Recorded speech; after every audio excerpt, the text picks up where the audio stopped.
নমস্কার দর্শক বন্ধুরা, আমি প্রতিমা কুকিং উইথ প্রতিমা চ্যানেলে তোমাদের সবাইকে আবারও একবার আন্তরিকভাবে সুস্বাগতম।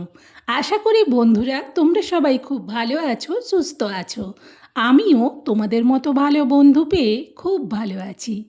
আজকের রেসিপিটা শুরু করার আগে যে সমস্ত বন্ধুরা আজকে প্রথম আমার রেসিপি দেখছো, তোমরা আমার আরও রেসিপি দেখতে চাইলে আমাকে বন্ধু করে আমার চ্যানেলটাকে সাপোর্ট করে নিও।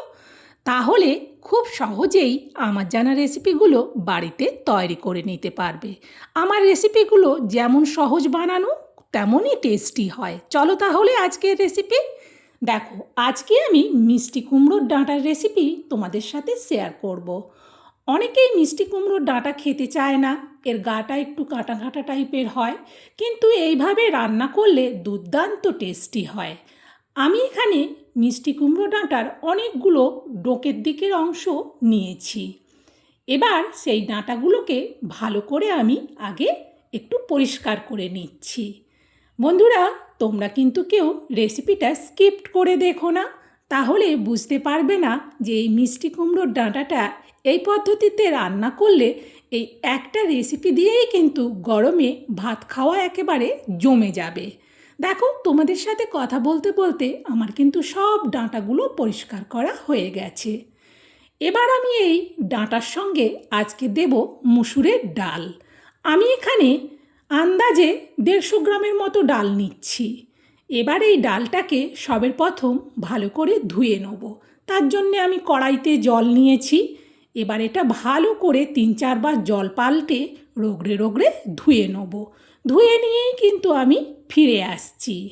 তোমরা কিন্তু আমার সাথে থেকে পুরো রেসিপিটা দেখো। দেখো, ভালো করে ধোয়ার পর এই এতটা পরিমাণ জল রেখেছি। এবার এটা গ্যাস জেলে বসিয়ে দেবো। আর ওইদিকে ডালটা ফুটে উঠতে উঠতে এবার আমি এই ডাঁটাগুলো ভালো করে বঁটিতে কেটে ধুয়ে নিয়ে ফিরে আসবো। ডাঁটাটা কিন্তু একটু ভালো করে ধুতে হবে, আর এর শাক কিন্তু একটাও ফেলবো না। এই শাক কিন্তু ভীষণই টেস্টি হয় এইভাবে রান্না করলে। দেখো, ডাঁটার শাক ভালো করে কাটার পর 3-4 বার জল পাল্টে ধুয়ে নিয়েছি। ধোয়ার পর এইভাবে ঝুড়ির মধ্যেই রেখেছি, যাতে আরও যেটুকু জল আছে এই ঝুড়ির তলা দিয়ে বেরিয়ে যায়। আর ওইদিকে যে ডালটা বসিয়েছিলাম সেটা কিন্তু ফুটে গেছে। আমি গ্যাসটা একটু কমিয়ে দিয়েছিলাম, না হলে উতরে পড়ে যেত। আগে খুন্তি দিয়ে একটু নাড়িয়ে প্রথমে কিছুটা শাক আর ডাঁটা দিলাম। আগে একটু খুন্তি দিয়ে ডুবিয়ে নিচ্ছি, বাকি আবারও দিচ্ছি। আসলে একসাথে পুরোটা দিতে গেলে একটু ভরে যাবে কড়া, সেই জন্যে অল্প অল্প দিয়ে ভালো করে খুন্তি দিয়ে ডুবিয়ে বাকি অল্প যে ঝুড়িতে ছিল সেটা সবটাই ঢেলে দিলাম। এবার এটাকে আবারও একটু ফুটে ওঠার অপেক্ষা করব, আর গ্যাসটাকে বাড়িয়ে দিলাম। দেখো, সুন্দরভাবে ফুটতে শুরু করেছে।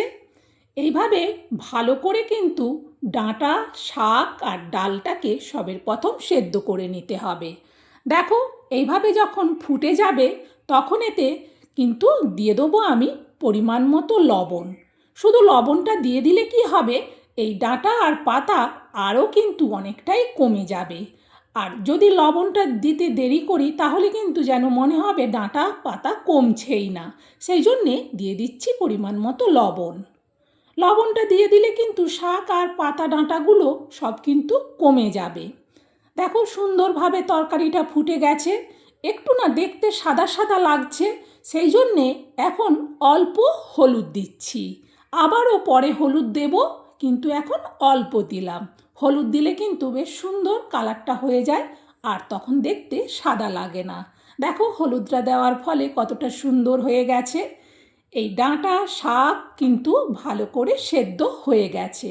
নরম ডোকের অংশটা কিন্তু আগেই সেদ্ধ হয়ে গেছে, ডাঁটাটা একটু সেদ্ধ হতে বাকি ছিল, কিন্তু নামিয়ে নিচ্ছি। এবার কড়া বসিয়ে কড়াতে দিয়ে দিচ্ছি অল্প তেল।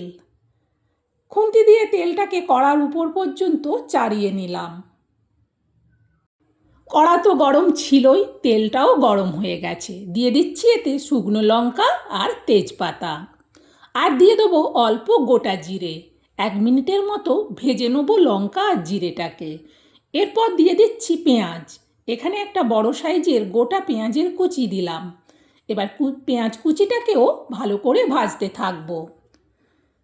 সুন্দর সেন্ট হচ্ছে এই মশলা ভাজা থেকে। এখন দিয়ে দিচ্ছি পরিমাণ মতো আবারও অল্প হলুদ, আর দিচ্ছি অল্প শুকনো লঙ্কার গুঁড়ো। আবারও একটু খুন্তি দিয়ে মশলাটাকে নাড়াতে থাকবো। এখন এতে দিয়ে দিচ্ছি অল্প চিনি। আগে লবণ দেওয়া আছে, সেই জন্যে এখন অল্প একটু লবণের পরিমাণে চিনি দিলাম। আর দিয়ে দিচ্ছি টমেটো পেস্ট। আমি এখানে একটা বড় সাইজের গোটা টমেটোর পুরো পেস্টটা দিলাম। এতে করে কিন্তু রেসিপিটা ভীষণই টেস্টি হয়।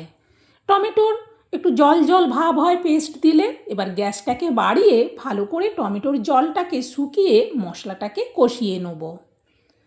দেখো টমেটোর জলটা শুকিয়ে মশলা থেকে তেল ছাড়তে শুরু করে দিয়েছে। এখন মশলাটা সুন্দরভাবে কষানো হয়ে গেছে। দিয়ে দেবো এবার সেদ্ধ করা কুমড়োর শাক, ডাঁটা আর ডাল সবটা দিয়ে দিলাম। দেওয়ার পর আগে খুন্তি দিয়ে ভালো করে মিশিয়ে নেব। ভালো করে মেশানোর পর এতে কিন্তু আর জল দেব না, অল্প শুধু টমেটো পেস্টের জায়গাটা ধুয়ে একটু জল দিলাম।